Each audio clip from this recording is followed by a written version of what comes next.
അധ്യായം 47. കഴിഞ്ഞ അധ്യായത്തിൽ ബാബയ്ക്ക് 2 ആടുകളെ പറ്റിയുള്ള ഓർമ്മകൾ പ്രസ്താവിച്ചുവല്ലോ. ഇതിൽ വേറെയും ഓർമ്മകളെ പറ്റിയും വീരഭദ്രപ്പയുടെയും ചെന്നബാസപ്പയുടെയും കഥകളെ പറ്റിയും പ്രസ്താവിക്കുന്നു. മുഖവുര. സായിയുടെ മുഖം അനുഗ്രഹീതമാണ്. നാം ബാബയുടെ നേരെ ഒരിക്കൽ നോക്കിയാൽ കഴിഞ്ഞ ജന്മങ്ങളിലെ സങ്കടങ്ങളെല്ലാം ബാബ നശിപ്പിച്ച് നമ്മിൽ മഹത്തായ ആനന്ദം പ്രദാനം ചെയ്യുന്നു. ബാബ നമ്മെ കരുണയോടുകൂടി നോക്കിയാൽ നമ്മുടെ കർമ്മബന്ധം പെട്ടെന്ന് ഇല്ലാതായിപ്പോയി നാം സ്വർഗീയമായ ആനന്ദം അനുഭവിക്കുന്നു. ഗംഗാനദി സ്നാനത്തിന് ചെല്ലുന്ന എല്ലാവരുടെയും അഴുക്കും പാപങ്ങളും കഴുകിക്കളയുന്നു. പക്ഷെ ഗംഗ എല്ലായ്പ്പോഴും ഋഷിമാരുടെ പാദസ്പർശമേറ്റ് തന്നിലുള്ള അഴുക്കുകളെ നിർമ്മാർജ്ജനം ചെയ്യാനായി ആഗ്രഹിക്കുന്നു. ഗംഗയ്ക്കറിയാം തന്റെ അഴുക്കുകൾ പോക്കുവാൻ ഋഷിപാദങ്ങളെ കൊണ്ട് മാത്രമേ കഴിയൂ എന്ന്. സായി ഋഷിമാരുടെ ചൂടാമണിയാണ്. ബാബയിൽ നിന്നും താഴെ കാണുന്ന കഥകൾ കേൾക്കുവിൻ. പാമ്പും തവളയും. സായിബാബ പറഞ്ഞു, ഒരു പ്രഭാതത്തിൽ ലഘുഭക്ഷണശേഷം ഞാൻ കുറച്ച് ചുറ്റി നടന്ന് ഒരു ചെറിയ പുഴവക്കത്തെത്തി. കൈകാലുകൾ കഴുകി കുളിച്ചപ്പോൾ ക്ഷീണം തീർന്ന് ഉന്മേഷം കിട്ടി. അവിടെ ഒരു ഒറ്റയടി പാതയും കാളവണ്ടി പോകുന്ന വഴിയും വൃക്ഷഛായ കൊണ്ട് തണൽ വിരിച്ചു കിടന്നിരുന്നു. ഒരു മന്ദമാരുതൻ വീശിക്കൊണ്ടിരുന്നു. ഞാൻ ചിലിം പുകയ്ക്കാൻ തയ്യാറായിക്കൊണ്ടിരിക്കുമ്പോൾ ഒരു തവള കരയുന്നതായി കേട്ടു. ഞാൻ തീപ്പെട്ടി ഉരച്ച് തീ പിടിപ്പിക്കുകയായിരുന്നു. അപ്പോൾ ഒരു യാത്രക്കാരൻ അടുത്തു വന്ന് നമസ്കരിച്ച് കൂടെ ഇരുന്ന് വിനയത്തോടുകൂടി അയാളുടെ വീട്ടിലേക്ക് ഭക്ഷണത്തിനും വിശ്രമത്തിനുമായി ക്ഷണിച്ചു. അയാൾ പൈപ്പ് കൊളുത്തി എനിക്ക് തന്നു. തവളയുടെ കരച്ചിൽ വീണ്ടും കേട്ടപ്പോൾ അയാൾക്കത് എന്താണെന്ന് അറിയണമെന്നായി. ഞാനപ്പോൾ ഒരു തവള കഷ്ടത അനുഭവിക്കുകയാണെന്നും അതിന്റെ കർമ്മഫലം അനുഭവിച്ചു തീർക്കുകയാണെന്നും പറഞ്ഞു. മുജ്ജന്മത്തിൽ വിതച്ചത് ഈ ജന്മത്തിൽ കൊയ്യണം. അതിനെപ്പറ്റി വിലപിച്ചിട്ട് പ്രയോജനമില്ല. പിന്നീട് അയാൾ പുകവലിച്ച് പൈപ്പ് എനിക്ക് തന്നു. എന്നിട്ട് അയാൾ പോയി എന്താണ് സംഭവിക്കുന്നതെന്ന് നോക്കി വരാമെന്ന് പറഞ്ഞു. ഞാനപ്പോൾ ഒരു വലിയ പാമ്പ് ഒരു തവളയെ പിടിച്ചതുകൊണ്ട് അത് കരയുകയാണെന്ന് പറഞ്ഞു. അവ രണ്ടും കഴിഞ്ഞ ജന്മത്തിൽ വളരെ ചീത്ത പ്രകൃതക്കാരായിരുന്നതിനാൽ ഈ ജന്മത്തിൽ കർമ്മഫലം അനുഭവിക്കുകയാണ്. അയാൾ പോയി നോക്കിയപ്പോൾ ഒരു വലിയ കറുത്ത സർപ്പം ഒരു തവളയെ പിടിച്ചതായി കണ്ടു. അയാൾ മടങ്ങി വന്ന് 10-12 നിമിഷങ്ങൾക്കകം പാമ്പ് തവളയെ തിന്നുകളയുമെന്ന് പറഞ്ഞു. ഞാൻ അത് കേട്ട്, ഇല്ല, അത് പാടില്ല, ഞാൻ അതിന്റെ രക്ഷിതാവാണ്, ഞാനിവിടെ ഇപ്പോൾ ഉണ്ടല്ലോ, എങ്ങനെയാണ് പാമ്പിനെ ഞാൻ അതിനെ തിന്നാൻ വിടുക? ഞാനിവിടെ വെറുതെ ഇരിക്കുകയാണോ? അതിനെ ഞാൻ എങ്ങനെ വിടുവിക്കുന്നു എന്ന് നോക്കുക എന്ന് പറഞ്ഞു. വീണ്ടും പുകവലിച്ച് ഞങ്ങൾ ആ സ്ഥലത്തേക്ക് നടന്നു. അയാൾ ഭയപ്പെട്ട് എന്നോട് മുന്നോട്ട് പോവരുതെന്ന് പറഞ്ഞു. അയാൾ പാമ്പ് ഞങ്ങൾ ഉപദ്രവിക്കുമെന്നാണ് കരുതിയത്. ഞാനതൊന്നും വകവയ്ക്കാതെ മുന്നോട്ടു പോയി. ആ ജീവികളോട് ഇങ്ങനെ പറഞ്ഞു, ഓഹ് വീരഭദ്രപ്പ, നിന്റെ ശത്രു ബാസപ്പ തവളയായി ജനിച്ചിട്ടും പശ്ചാത്തപിക്കുന്നില്ലേ? നീയും ഒരു പാമ്പായി ജനിച്ചിട്ടും നിന്റെ ശത്രുത അവസാനിപ്പിച്ചില്ലേ? കഷ്ടം, ലജ്ജയില്ലല്ലോ. ശത്രുത കളഞ്ഞ് സമാധാനത്തോടു കൂടി ഇരിക്കുവിൻ.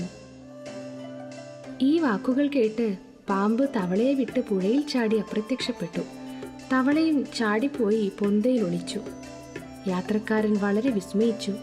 അയാൾക്ക് ഈ വാക്കുകൾ കേട്ട് പാമ്പ് തവളയെ എങ്ങനെ വിട്ടു എന്ന് മനസ്സിലായില്ലെന്നും വീരഭദ്രപ്പ ആരെന്നും ബാസപ്പ ആരെന്നും എന്താണ് അവർ തമ്മിൽ ശത്രുതയ്ക്ക് കാരണമെന്നും ചോദിച്ചു. ഞാൻ അയാളോടുകൂടി മരത്തണലിലേക്ക് വന്ന് കുറച്ചുകൂടി പുകവലിച്ച് ആ കഥ താഴെ പറയും പ്രകാരം പറഞ്ഞു. എന്റെ സ്ഥലത്ത് നിന്ന് 4-5 നാഴിക അകലെ പുരാതനമായ ഒരു മഹാദേവ ക്ഷേത്രം സ്ഥിതി ചെയ്യുന്ന ഒരു പുണ്യസ്ഥലമുണ്ട്. ആ സ്ഥലത്തുള്ളവർ അതിന്റെ ജീർണോദ്ധാരണത്തിനായി പണം പിരിച്ചുണ്ടാക്കി. വലിയൊരു സംഖ്യ പിരിച്ചുണ്ടാക്കിയപ്പോൾ നിത്യപൂജയ്ക്ക് ഏർപ്പാട് ചെയ്ത് റിപ്പയറിനുള്ള ഒരു എസ്റ്റിമേറ്റും തയ്യാറാക്കി. ആ സ്ഥലത്തുള്ള ധനികനായ ഒരാളെ ഖജാൻജിയായി നിശ്ചയിച്ച് എല്ലാ പ്രവൃത്തികളും അയാളെ ചുമതലപ്പെടുത്തി. അയാൾ എല്ലാ കണക്കുകളും വെച്ച് എല്ലാ സംഗതികളും കൃത്യനിഷ്ഠയോടെ ചെയ്യാനാണ് നിശ്ചയം. അയാൾ ഭയങ്കര പിശുക്കനായതുകൊണ്ട് വളരെ കുറച്ച് റിപ്പയർ മാത്രം ചെയ്തതുകൊണ്ട് പണി വളരെ കുറച്ചു മാത്രമേ പുരോഗമിച്ചുള്ളൂ. അയാൾ ആ പണം മുഴുവൻ ചെലവാക്കി കുറേ സംഖ്യ സ്വന്തമായി വിഴുങ്ങി. ഒട്ടും സ്വന്തം കയ്യിൽ നിന്നെടുക്കാതെ കഴിച്ചുകൂട്ടി. അയാൾക്ക് വളരെ മധുരമായി സംസാരിക്കാൻ കഴിയുന്നതിനാൽ പണി തീരാത്തതിന് നല്ല വിശ്വാസയോഗ്യമായ കാരണങ്ങൾ പറഞ്ഞു ബോധ്യപ്പെടുത്തു. ജനങ്ങൾ വീണ്ടും ചെന്ന് അയാൾ സഹായിക്കാത്ത പക്ഷം പണി പുരോഗമിക്കില്ലെന്ന് അപേക്ഷിച്ചു. അവർ വീണ്ടും അയാളോട് പണി കഴിക്കാൻ പറഞ്ഞ് കുറേ പണം കൂടി പിരിച്ച് വീണ്ടും അയാളെ ഏൽപ്പിച്ചു. ആ പണം അയാൾ സ്വീകരിച്ച് മുമ്പത്തെ പോലെ തന്നെ ഒരു പണിയും ചെയ്യാതെ കഴിച്ചുകൂട്ടി. കുറച്ചു ദിവസം കഴിഞ്ഞ് ഭഗവാൻ മഹാദേവൻ അയാളുടെ ഭാര്യയ്ക്ക് സ്വപ്നത്തിൽ പ്രത്യക്ഷപ്പെട്ട് പറഞ്ഞു, നീ എഴുന്നേൽക്ക്, ക്ഷേത്രത്തിന്റെ ഗോപുരം നീ പണി കഴിപ്പിക്ക്, നീ ചെലവാക്കുന്നതിന്റെ 100 ഇരട്ടി ഞാൻ നിനക്ക് തരാം. അവർ ഈ ദർശനത്തെപ്പറ്റി ഭർത്താവിനോട് പറഞ്ഞു. അയാൾ പണം ചിലവാകുമെന്ന് കരുതി പുച്ഛിച്ചു ചിരിച്ചുകൊണ്ട് അതൊരു വെറും സ്വപ്നമാണെന്ന് പറഞ്ഞ് തള്ളിക്കളഞ്ഞു. അത് ശരിയാണെങ്കിൽ ദേവൻ തൻ്റെ മുന്നിൽ പ്രത്യക്ഷപ്പെട്ടാണ് പറയേണ്ടതെന്നായിരുന്നു അയാളുടെ വാദം. ഇതൊരു ദുസ്വപ്നമാണ്, അതിൻ്റെ ഉദ്ദേശം ഭാര്യാഭർത്താക്കന്മാരെ തെറ്റിക്കലാണ് എന്ന് പറഞ്ഞു. അവർ അത് കേട്ട് ഒന്നും മിണ്ടാതിരുന്നു. ദൈവം ദാതാവിന് മനസ്സില്ലാതെ കൊടുക്കുന്ന വലിയ സംഭാവനകൾ പോലും ഇഷ്ടപ്പെടുന്നില്ല. എന്നാൽ പ്രേമാദരങ്ങളോടെ മനസ്സറിഞ്ഞു കൊടുക്കുന്ന ഏത് ചെറിയ തുകയും ദൈവം സ്വീകരിക്കുന്നു. കുറേ ദിവസങ്ങൾക്ക് ശേഷം ഭഗവാൻ വീണ്ടും ആ സ്ത്രീയുടെ സ്വപ്നത്തിൽ പ്രത്യക്ഷപ്പെട്ട്, നീ നിന്റെ ഭർത്താവിനെയും അയാൾ വശമുള്ള സംഭാവന തുകയെയും കുറിച്ച് ചിന്തിക്കേണ്ടതില്ല. അയാളെ ക്ഷേത്രപ്പണിക്ക് സംഖ്യ ചെലവ് ചെയ്യാനും നിർബന്ധിക്കേണ്ട. എനിക്ക് വേണ്ടത് ഭക്തിയാണ്. അതുകൊണ്ട് നിനക്കിഷ്ടമുണ്ടെങ്കിൽ എന്തെങ്കിലും സ്വന്തമായത് തന്നാൽ മതി എന്ന് പറഞ്ഞു. അതിനെപ്പറ്റിയും അവർ ഭർത്താവിനോട് ആലോചിച്ച് അവർക്ക് അച്ഛനാൽ കിട്ടിയ ആഭരണങ്ങൾ ദേവന് സംഭാവന ചെയ്യാൻ തീർച്ചപ്പെടുത്തി. പിശുക്കൻ അസ്വാസ്ഥ്യനായി. അയാൾ ഈ കാര്യത്തിലും ദൈവത്തെ പറ്റിക്കാൻ നിശ്ചയിച്ചു. അയാൾ ആഭരണങ്ങൾക്ക് താഴ്ത്തി വില കെട്ടി 1000 ഉറുപ്പികയ്ക്ക് നിശ്ചയിച്ചു.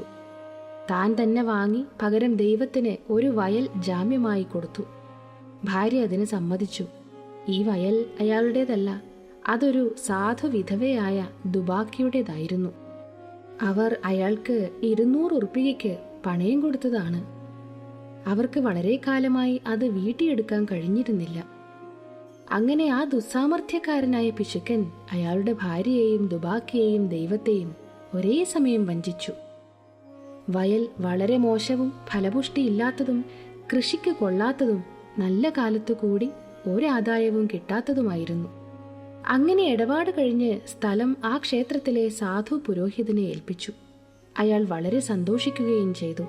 കുറച്ചു കാലം കഴിഞ്ഞപ്പോൾ പ്രതീക്ഷിക്കാത്ത പലതും സംഭവിച്ചു. ഒരു ഭയങ്കര കൊടുങ്കാറ്റും പേമാരിയും ഉണ്ടായി. പിശുക്കന്റെ വീടിന് ഇടിവിട്ടേറ്റ് അയാളും ഭാര്യയും മരിച്ചുപോയി. ദുബാക്കിയും മരിച്ചുപോയി. അടുത്ത ജന്മത്തിൽ ഈ ധനികനായ പിശുക്കൻ മധുരയിലെ ഒരു ബ്രാഹ്മണ കുടുംബത്തിൽ ജനിച്ച് അയാൾക്ക് വീരഭദ്രപ്പ എന്ന് പേരിട്ടു. അയാളുടെ പവിത്രയായ ഭാര്യ മേപ്പടി മഹാദേവ ക്ഷേത്രത്തിലെ പുരോഹിതന്റെ മകളായി ജനിച്ച് അവൾക്ക് ഗൗരി എന്ന് പേരിട്ടു. ദുബാക്കി ക്ഷേത്രത്തിലെ തന്ത്രിയുടെ മകനായി ജനിച്ച് അയാൾക്ക് ചെന്നവാസപ്പ എന്ന് പേരിട്ടു. പുരോഹിതൻ എൻ്റെ ഒരു സ്നേഹിതനായതുകൊണ്ട് എൻ്റെ അടുക്കൽ വന്ന് പുകവലിച്ച് തമാശ പറഞ്ഞിരിക്കലുണ്ടായിരുന്നു. അയാളുടെ മകൾ ഗൗരിയും എൻ്റെ ഭക്തിയായിരുന്നു. അവൾ വേഗം വളർന്നു വന്നതുകൊണ്ട് അച്ഛൻ ഒരു നല്ല ഭർത്താവിനെ അന്വേഷിക്കാൻ തുടങ്ങി. ഞാൻ അയാളോട് പരിഭ്രമിക്കേണ്ടെന്നും വരൻ തന്നെ അന്വേഷിച്ചെത്തുമെന്നും പറഞ്ഞു. അങ്ങനെ ഇരിക്കുമ്പോൾ ദരിദ്രനായ വീരഭദ്രപ്പ അലഞ്ഞു തിരിഞ്ഞ ഭിക്ഷാന്തേഹിയായി പുരോഹിതന്റെ വീട്ടിൽ വന്നു. എൻ്റെ അനുവാദത്തോടെ ഗൗരിയെ അയാൾക്ക് വിവാഹം ചെയ്തു കൊടുത്തു. അയാളും ആദ്യത്തിൽ ഞാൻ അയാളുടെ വിവാഹത്തിന് കാരണഭൂതനായതുകൊണ്ട് എന്നോട് ഭക്തി കാണിച്ചിരുന്നു. ഈ ജീവിതത്തിലും അയാൾ പണമോഹിയായതുകൊണ്ട് എന്നോട് അയാൾ വിവാഹിതനായതുകൊണ്ട് പണം കിട്ടാനുള്ള വഴി കാണിച്ചു കൊടുക്കണമെന്ന് അപേക്ഷിക്കുമായിരുന്നു. പ്രതീക്ഷിക്കാത്ത പലതും സംഭവിച്ചു. പെട്ടെന്ന് വിലക്കയറ്റങ്ങളുണ്ടായി. ഗൗരിയുടെ ഭാഗ്യം കൊണ്ട് ഭൂമിക്ക് വളരെ പ്രിയം വന്നതിനാൽ മുൻ പറഞ്ഞ സ്ഥലം 1,00,000 ഉറുപ്പികയ്ക്ക് വിറ്റു. അതായത് അതിൻ്റെ 100 ഇരട്ടി വില. പകുതി വില ഉടനെ കൊടുത്തു. ബാക്കി 2000 ഉറുപ്പിക വീതം 25 തവണകളിലായി കൊടുക്കാനും നിശ്ചയിച്ചു. എല്ലാവരും ഇതിന് സമ്മതിച്ചെങ്കിലും പണത്തിനു വേണ്ടി കലഹിക്കാൻ തുടങ്ങി. അവരെന്നോട് ആലോചിക്കാൻ വന്നു. ഞാൻ ഭൂമി ദൈവത്തിൻ്റെതാണെന്നും അത് പുരോഹിതനിൽ ലയിച്ചതാണെന്നും ഗൗരിയാണ് ഏക അവകാശിയെന്നും അവളുടെ സമ്മതം കൂടാതെ പണം ഒന്നും ചെയ്യരുതെന്നും അയാളുടെ ഭർത്താവിന് അതിൽ യാതൊരു അവകാശവുമില്ലെന്നും പറഞ്ഞു. ഇത് കേട്ട് വീരഭദ്രപ്പ എന്നോട് കോപിച്ച് ഞാൻ ഗൗരിയുടെ അവകാശം ഉറപ്പിച്ച് പണം തട്ടാൻ ശ്രമിക്കുകയാണെന്ന് പറഞ്ഞു. അവന്റെ വാക്കുകേട്ട് ദൈവത്തെ സ്മരിച്ച് ഞാൻ മിണ്ടാതിരുന്നു. വീരഭദ്രപ്പ ഭാര്യയെ ചീത്ത പറഞ്ഞു. അവൾ ഉച്ചയ്ക്ക് എൻ്റെ അടുക്കൽ വന്നു. അയാളുടെ വാക്കുകൾ സാരമാക്കരുതെന്നും അവളെ മകളെപ്പോലെ കരുതി സഹായിക്കണമെന്നും അപേക്ഷിച്ചു. അവൾ അഭയം പ്രാപിച്ചതിൽ ഞാൻ 7 കടൽ താണ്ടിയും അവളെ സഹായിക്കുമെന്ന് വാക്കുകൊടുത്തു. അന്നു രാത്രി ഗൗരിക്കൊരു ദർശനമുണ്ടായി. മഹാദേവ് സ്വപ്നത്തിൽ പ്രത്യക്ഷപ്പെട്ട്, മുഴുവൻ പണവും നിന്റേതാണ്, ആർക്കും ഒന്നും കൊടുക്കരുത്. ചെന്നബാസപ്പയോട് ആലോചിച്ച് കുറച്ചു പണം ക്ഷേത്രാവശ്യത്തിന് ചിലവാക്കുക. വല്ല സംഖ്യയും സ്വന്തമായി ചിലവാക്കണമെങ്കിൽ മസ്ജിദിലുള്ള ബാബയോട് ആലോചിച്ച് ചെയ്യുക എന്നു പറഞ്ഞു. ഗൗരി ഈ ദർശനത്തെപ്പറ്റി എന്നോട് പറഞ്ഞപ്പോൾ ഞാൻ അവൾക്ക് അനുയോജ്യമായ ഉപദേശങ്ങൾ കൊടുത്തു. ഞാൻ അവളോട് മുതൽ സംഖ്യ സ്വന്തമായി എടുക്കാനും പലിശയിൽ പകുതി ചെന്നബാസപ്പയ്ക്ക് കൊടുക്കാനും വീരഭദ്രപ്പയ്ക്ക് അതിൽ ഒരവകാശവുമില്ലെന്നും പറഞ്ഞു. ഞാനിത് പറഞ്ഞുകൊണ്ടിരിക്കെ വീരഭദ്രപ്പയും ചെന്നബാസപ്പയും തമ്മിൽ കലഹിച്ച് വക്കാണമായി അവിടെ എത്തിച്ചേർന്നു. ഞാൻ കഴിയുന്നതും സമാധാനിപ്പിക്കാൻ ശ്രമിച്ച് ഗൗരിക്കുണ്ടായ ദേവദർശനത്തെപ്പറ്റി അവരോട് പറഞ്ഞു. വീരഭദ്രപ്പ കോപം കൊണ്ട് നിയന്ത്രിക്കാനാവാതെ ചെന്നബാസപ്പയെ കഴുത്തറുത്തു കൊല്ലുമെന്ന് ഭീഷണിപ്പെടുത്തി. മറ്റവൻ സാധുപ്രകൃതക്കാരനായതുകൊണ്ട് എൻ്റെ കാല് പിടിച്ച് രക്ഷിക്കാൻ അപേക്ഷിച്ചു. ഞാൻ അവനെ ശത്രുവിൽ നിന്നും രക്ഷിക്കാമെന്ന് വാക്കുകൊടുത്തു. കുറെ കഴിഞ്ഞ് വീരഭദ്രപ്പ മരിച്ചു. ഒരു പാമ്പായി വീണ്ടും ജനിച്ചു. ചെന്നബാസപ്പ മരിച്ചു. ഒരു തവളയായും ജനിച്ചു. ചെന്നബാസപ്പയുടെ കരച്ചിൽ കേട്ട് എൻ്റെ വാക്കുകൾ ഓർമ്മിച്ച് ഞാൻ ഇവിടെ എത്തി. അവനെ രക്ഷിച്ച് ഞാൻ സത്യം പാലിച്ചു. ദൈവം ഭക്തന്മാരുടെ അപകടത്തിൽ അവരെ രക്ഷിക്കാൻ ഓടിയെത്തുന്നു. അവിടുന്ന് എന്നെ ഇങ്ങോട്ടയച്ച് ചെന്നബാസപ്പയായ തവളയെ രക്ഷിച്ചു. ഇതെല്ലാം ഭഗവാന്റെ ലീലകളാണ്. ഗുണപാഠം.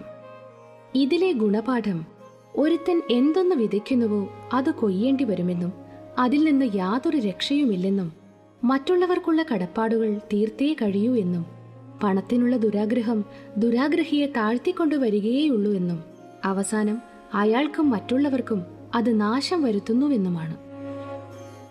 ശ്രീ സായിയെ നമിക്കുവിൻ. ലോകശാന്തി ഭവിക്കട്ടെ.